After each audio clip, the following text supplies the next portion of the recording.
Hello बच्चों, स्वागत है आप सभी का मेरे YouTube चैनल में। बच्चों, एक बात बोलना चाहता हूँ। आप लोग में से कुछ लोग हताश हुए, मुझे भी बहुत ही दुख हुआ, क्योंकि मैथ्स के द्वारा दिए गए, मेरे द्वारा मैथ्स के जो क्वेश्चन दिए गए उसमें से बहुत सारे प्रश्न नहीं फंसे। एक्चुअल क्या है बेटा कि बोर्ड में जो ब्लूप्रिंट जारी किया था मॉडल प्रश्न पत्र का, उसी के आधार पर मैंने अपना जो गैसिंग आपको प्रोवाइड कराई थी। अब यदि बोर्ड वाले ही अपने वादे से मुकर जाएं, मतलब वो लोग पता नहीं कैसी क्या मूर्खता कर दी। आउट ऑफ कोर्स मतलब कैसा कहा जाए, 5 अध्याय तक तो प्रश्न पूछे गए, किंतु हुआ ये कि उसमें उन्होंने ये कर दिया कि जो प्रश्न उनने मॉडल पेपर में नहीं दिए थे वो भी दे दिए। इस कारण से थोड़ी गैसिंग फेल हो गई। पर आप चिंता मत कीजिए, फाइनल एग्जाम के पहले अब क्या हो गया है, आपका अपना एक पैटर्न मिल गया हमें कि कैसे प्रश्न आ रहे हैं। तो फाइनल एग्जाम के पहले आपका ये सारी समस्या सॉल्व हो जाएगी और बोर्ड वाले अब नया मॉडल पेपर भी जारी कर देंगे, तो आपको ईजी हो जाएगी। खैर, सारी बातों को दूर करते हैं, हम बात करते हैं आज के जो इम्पोर्टेंट क्वेश्चन हैं सोशल साइंस के। तो सोशल साइंस में बच्चों कौन कौन से चैप्टर लिए गए हैं? लिया गया है ये भारत में संसाधन, इसको लिया गया है। फिर भारत के संसाधन पार्ट 1 पार्ट 2 दोनों ले लिए गए हैं। तो हम आपको यहाँ पे कुछ इंपॉर्टेंट क्वेश्चन बता रहे हैं, ध्यान दीजिएगा। बुक से ही हम यहाँ पे आपको बतला दे रहे हैं कौन कौन से प्रश्न आपको कर लेने हैं। ठीक है बेटा, तो आप लोग ध्यान से देखिएगा पूरे प्रश्नों को, कैसे करते हैं, कौन से प्रश्न हैं। और प्लीज अगर आप लोगों को थोड़ा सा लॉस हुआ, देखिए आपने लास्ट ईयर भी मेरे चैनल पे कितना भरोसा दिखाए थे, आप लोग समझ सकते हैं। आपका मैंने कभी भरोसा नहीं तोड़ा, मुझे भी दुख हुआ। मैं तो अभी सोशल साइंस की भी गैसिंग नहीं डालने वाला था, पर मैंने सोचा चलो कुछ तो बच्चों की मदद कर दी जाए। कुछ बच्चे कर रहे हैं रिक्वेस्ट, उनको मुझ पे अभी भी भरोसा है और मैं भी आपके भरोसे को बनाने का प्रयास करूंगा। इसलिए अब इस बार मैं जो आपको गैसिंग दे रहा हूँ वो मॉडल क्वेश्चन पेपर से बिल्कुल नहीं दूंगा। अब मैं भी बोर्ड वालों की स्टाइल से आपको गैसिंग देने वाला हूँ, देखेंगे अब। तो यहाँ पे जो पहला प्रश्न है आपको कौन सा कर लेना है, मृदा अपरदन से क्या आशा है, इसको कर लीजिएगा। फिर इसके बाद मृदा संरक्षण से आप क्या समझते हैं, ये कर लीजिएगा। फिर यहाँ पे सामाजिक वानिकी योजना, इसको कर लीजिएगा। फिर यहाँ पे मृदा परिच्छेदिका का डायग्राम आता है, इसको कर लीजिएगा तैयार। लाल मिट्टी एवं लैटराइट मिट्टी में अंतर, वर्षा जल का संग्रहण क्यों जरूरी है, वनों का संरक्षण क्यों आवश्यक है, इसको कर लीजिएगा। सामाजिक वानिकी योजना क्या है, ये कर लीजिएगा। फिर इसके बाद भारत में पाई जाने वाली मिट्टियों के प्रकार आप जरूर तैयार कर लीजिएगा। यहाँ पे आया कुछ, देखिए कुछ प्रश्न रिपीट हो गए हैं। देखें, ये मृदा संरक्षण ये अपन बता चुके हैं। यहाँ पे है जो वनों से होने वाले प्रत्यक्ष एवं अप्रत्यक्ष लाभ, मोस्ट आईएमपी क्वेश्चन है, इसको आप जरूर कर लीजिएगा। वन्य प्राणी संरक्षण को भी आप देख सकते हैं, सप्लीमेंट्री क्वेश्चन, इसको आप तैयार कर लीजिएगा।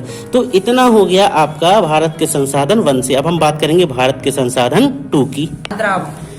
अब देखें जरा, अब यहाँ पे भारत में सर्वाधिक रबर का उत्पादन कहाँ होता है, तो कहाँ होता है बेटा, केरल में होता है। नीली क्रांति का कैसे संबंध था, नीली क्रांति मछली उत्पादन से। भारत में कुल कितनी क्रांति हुई है, 5 क्रांति हो गई हैं। ठीक है, संक्रांति तो हम समझते हैं, आप भी समझते हैं। संक्रांति को छोड़ते हुए 5 क्रांतियों के बारे में हम बात करेंगे। संक्रांति कोई क्रांति नहीं है। खैर, हम यहाँ पे खालिस्तान भी देख लें बच्चों। पीत क्रांति का संबंध किससे है, तो पीत क्रांति किसके लिए हुई थी, हरित क्रांति फसलों के लिए, श्वेत क्रांति दुग्ध उत्पादन के संदर्भ में थी, पीत क्रांति थी तिलहन फसलों के लिए, गुलाबी क्रांति थी फल फूल के लिए, फलों के लिए, फूल के लिए नहीं, और नीली क्रांति थी मछली के लिए। वेल, पीत क्रांति का संबंध आप देख लीजिएगा, श्वेत क्रांति का संबंध कर लीजिएगा। इसके बाद हमारा अगला क्वेश्चन आता है, देखेंगे बच्चों।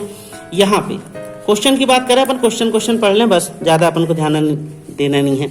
क्रांति समझ लीजिएगा, हरित क्रांति पढ़ लीजिएगा, श्वेत क्रांति पीत क्रांति में अंतर कर लीजिएगा। फिर इसके बाद ये 2 प्रश्न पढ़ लीजिएगा, ये किन्हीं 2 औषधीय पौधों के उपयोग। फिर यहाँ पे ये है खरीफ एवं रबी में अंतर, ये कर लीजिएगा, रबी एवं खरीफ की फसलों में अंतर, इसको तैयार कर लीजिएगा।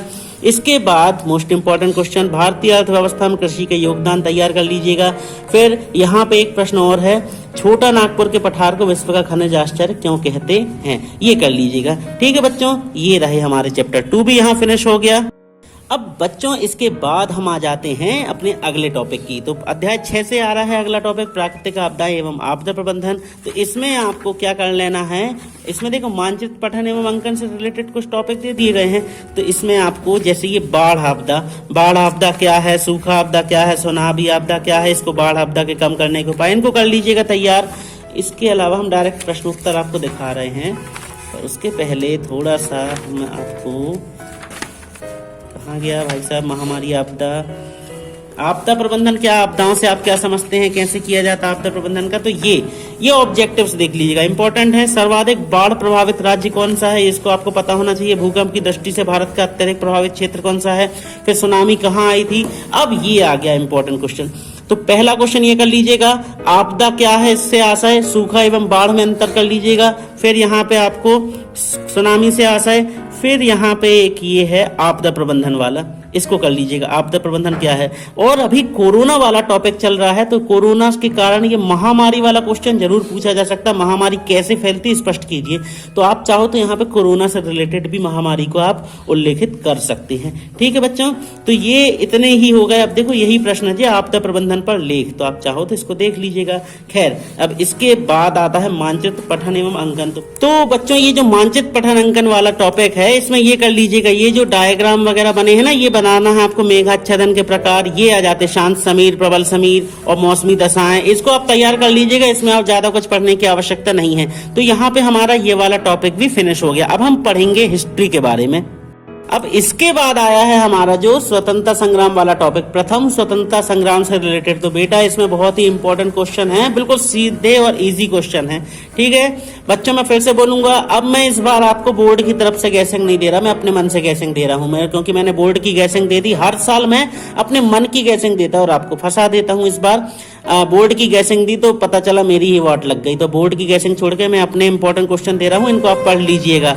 ठीक है बच्चा, जैसे यहाँ पे ये है कि ये 1857 के प्रमुख नेताओं के नाम, ये तात्कालिक कारण क्या था, फिर इसके बाद 1857 के संग्राम को प्रथम स्वतंत्रता संग्राम क्यों कहते हैं, फिर इसकी असफलता के कारण कर लीजिएगा। और ये जो प्रथम स्वतंत्रता संग्राम में इसमें असंतोष के क्या रीजन थे, इसको भी आप देख लीजिएगा। फिर यहाँ पे बेटा टिप्पणी आ सकती है, टिप्पणी लिखने के लिए किस पे, जैसे कि रानी लक्ष्मीबाई, तात्या टोपे, इन पे आ सकती है, नाना साहेब, हजरत महल, इनको भी आप तैयार कर लीजिएगा। तो यहाँ पे हमारा ये टॉपिक भी फिनिश होता है। अब इसके बाद हमारा लास्ट टॉपिक जो इस साल आपको बोला गया है कि इससे भी आ सकते हैं प्रश्न, तो देख लें कौन सा है। तो कांग्रेस के प्रथम अधिवेशन के अध्यक्ष कौन थे, दादा भाई नौरोजी, गोपाल कृष्ण गोखले, अरविंद घोष, व्योमकेश चंद्र बैनर्जी, इनको देख लीजिएगा कौन कौन से हैं। ऑब्जेक्टिव तो आप बहुत अच्छे से कर लीजिएगा। 5वां है, स्वराज्य मेरा जन्म सिद्ध अधिकार में से लेकर रहूंगा, किसने कहा था, आपको पता होना चाहिए, मैं नहीं बताऊंगा। ठीक है बच्चों, फिर वंदे मातरम गीत की रचयिता किसने की थी, वंदे मातरम गीत की रचना आपको पता होना चाहिए, कांग्रेस के संस्थापक कौन थे। फिर ये सही जोड़ी देख लीजिएगा। बात आती है क्वेश्चन आंसर की, तो क्वेश्चन आंसर में बेटा ये कर लीजिएगा, बहिष्कार का अर्थ आपको मालूम होना चाहिए क्या होता है, उग्र राष्ट्रवादी विचारधारा के प्रमुख नेताओं के नाम। फिर इसके बाद इंपॉर्टेंट क्वेश्चन, लॉर्ड कर्जन ने शासन की कौन सी नीति अपनाई थी, ठीक है, ये देख लीजिएगा। फिर इसके बाद यहाँ पे है कौन सा, ये कांग्रेस की स्थापना के उद्देश्य क्या थे। ये वो कांग्रेस नहीं है जो आज की कांग्रेस कौन सी, पुराने जमाने की कांग्रेस, ये स्थापना हुई थी, हमने की थी, इसकी स्थापना क्या थे उद्देश्य, इसको बताना है आपको। फिर यहाँ पे भारतीय राष्ट्रीय जागृति के विकास वाला एक प्रश्न है, ये भारतीय राष्ट्रीय जागृति के ये वाला कर लीजिएगा। फिर भारतीय राष्ट्रीय कांग्रेस की स्थापना वाला ये कर लीजिएगा और टिप्पणी कर लीजिएगा। बच्चों यहाँ पे ये क्वेश्चन फिनिश हो रहे हैं। अब भगवान की मालिक है ये बोर्ड वाले, पता नहीं कैसा क्वेश्चन डिजाइन कर दें, वैसे तो मुझे विश्वास है आप इतने प्रश्न पढ़ लीजिएगा, इतने प्रश्नों को आप तैयार कर लीजिएगा। परीक्षा दिन उठाइए, उसमें आपको पूरे प्रश्नों के उत्तर मिल जाएंगे। और अगर आपके ऑब्जेक्टिव्स भी आपको तैयार करने, तो परीक्षा दिन से आपको जो ऑब्जेक्टिव्स मिल रहे हैं उनको भी आप तैयार कर लें। सारे के सारे मोस्ट इंपॉर्टेंट हैं बच्चों। मेरी मेहनत अच्छी लगे और अगर आपको अभी भी भरोसा है मुझ पे, तो प्लीज बने रहिएगा हमारे साथ। और अगर ये वीडियो पसंद आए तो लाइक करना ना भूलें, नए हैं तो चैनल को सब्सक्राइब भी कर लीजिए। मिलते हैं बहुत जल्द अपने अगले वीडियो में अगले सब्जेक्ट के इंपॉर्टेंट क्वेश्चन के साथ। तब तक के लिए अपने DSR फॉर यू में दीपेंद्र सर को विदा दीजिए। गुड बाय, पढ़ते रहिए, बढ़ते रहिए, धन्यवाद।